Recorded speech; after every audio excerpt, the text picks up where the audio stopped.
What's good, team? Right now, I'm bringing you guys another top 10 video today. And today's top 10 video is going to be top 10 reasons to study the OCG.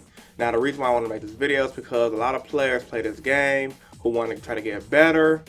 They don't know about the OCG, and they frankly don't give a fuck about studying the OCG. So in this video, I'm going to give you guys my 10 best reasons on why I study the OCG religiously and why I think it gives me good success. So without further ado, let's begin.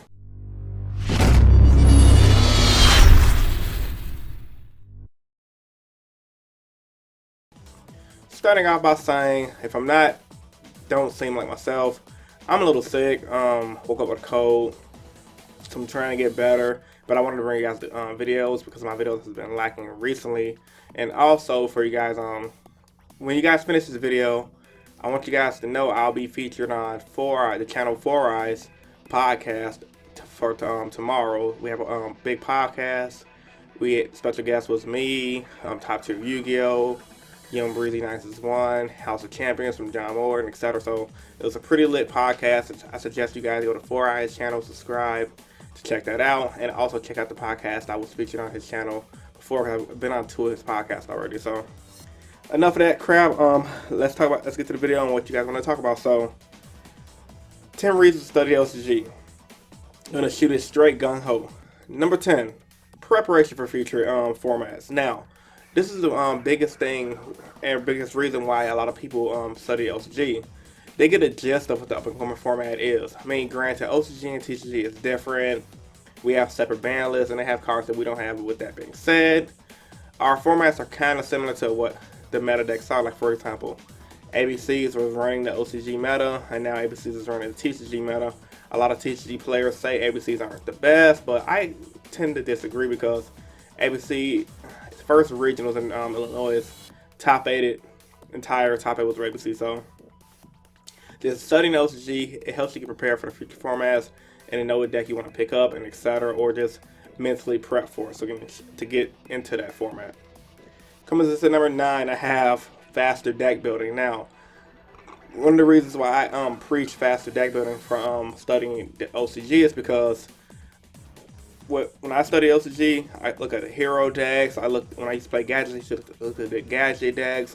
And instead of having to do a fuck ton of playtesting, I could look at their ratio since they had a deck longer than I have and base my opinion on that. Of course, I could study the TCG too, but just having a bigger variety of deck lists to study from helps make deck building faster and helps make my ultimate builds better. So, you guys have a deck you want to play and you see it top in OCG, study it religiously. I highly recommend it. Coming in at number 8, different ideas. Now, a lot of people in the OCG play differently from the people in the TCG. The OCG has always had a straightforward gun-ho mentality where they build a deck to do the ultimate combo, and that's it. While our TCG players, we kind of build our decks that have higher ceilings, so we'll go towards outrageous combos that you can just win us the game. So with that being said, just looking at the different ideas, looking at the different trends, can this overall help you become a better player. So I love just looking at the different ideas in OCG and implementing them into the TCG. Number 7, see what might get hit. Now, this is another good one because it allows you guys who like to buy, sell, and trade Yu-Gi-Oh! To pick up what cards you might want to pick up and, see what might get hit in the near future. So that way you can trade the cards away, not trade the cards away, and just the overall prep for the ban list. Now, our ban list is completely different from the OCG's ban list, but with that being said, we do get some kind of influence. A great example of that is, can't think of the deck right now that got hit, but a few decks have gotten hit in the OCG, and then when they came to TCG, they got hit as well. So that's pretty much a good example. Number 6, better understanding of decks. Now, this is a great one because while studying the OCG, while looking at tournament results, you get to see how their decks function. There's a bunch of OCG YouTubers. D-Summon is one of them. Great channel, amazing content that posts videos regularly. You get to see how they play, and it gets you a better understanding how the deck functions before it comes out. Prime example of that is Zodiac Beast. A lot of us TCG players was already figuring out based on deck lists, combos to that deck, and that deck is just plainly dumb. Number 5, the weird text the OCG has. Now, the OCG is notorious for having weird text in their deck. A lot of people from TCG like to test them out. A great example of a weird text is the Phantom Wing card in Heroes. The one, one that boosts up hero mount the Dark Law by 500. I've seen that tech in the OCG first, and a lot of hero plays over here are implementing it. While it kind of fell out of favor with the hero deck, this is a great example of one of those weird texts that can just get you there. And many OCG players do it for different decks. Like, for example, when OCG finally got Burning Abyss, they used Horn of Heaven. That was a pretty good card, and it made a lot of TCG players run Horn of Heaven for a little while. Number 4, it helps you make money. Now, this is going back to seeing what might get hit. You can hoard all the cards that are going to be popular in the future format to help make money for this game.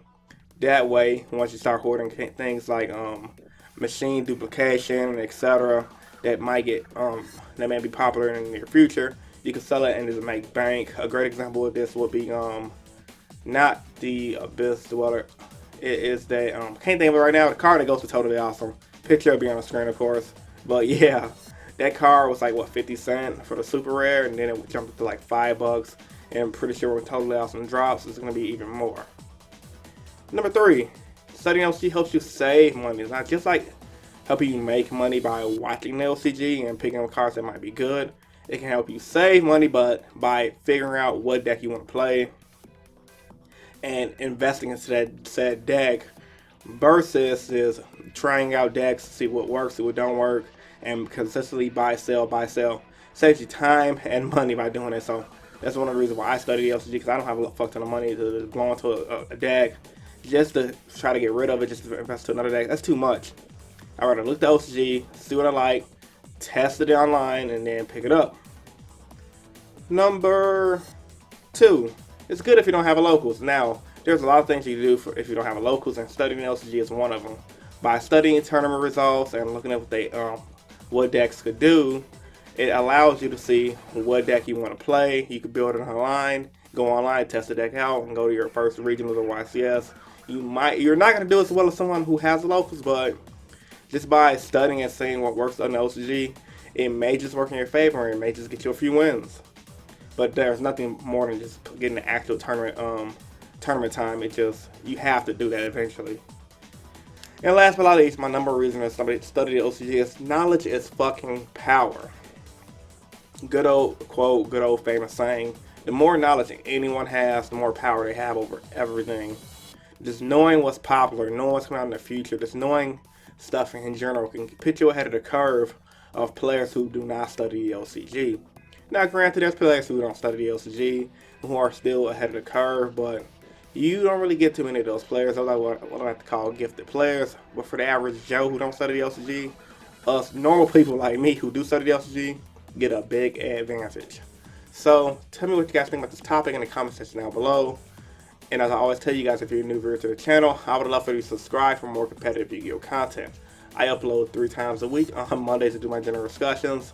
On Wednesdays I bring you guys my top 10s, and on Fridays I give you guys my explain series where I explain decks and other types in detail.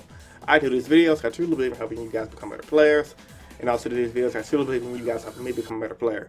This is Chris from Team Innovation, sick as hell, and I'm signing out. Peace, guys. Stay innovative. Deuces. Surprising. Yu-Gi-Oh is a game that's based on pride. Everyone wants the glory. They don't want the game will be bad. It'll be tainted with money pretty